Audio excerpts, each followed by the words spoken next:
Turuan mo ako kung paano gawin ito. Teach me how to do it.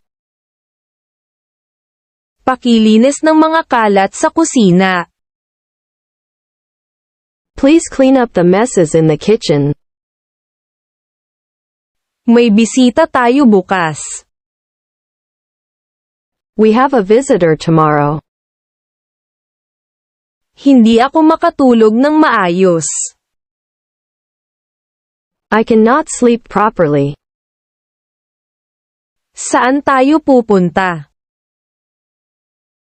Where will we go? Anong luto ang masarap? What food is delicious? Ayos ka lang ba? You alright? Naghapunan ka na ba?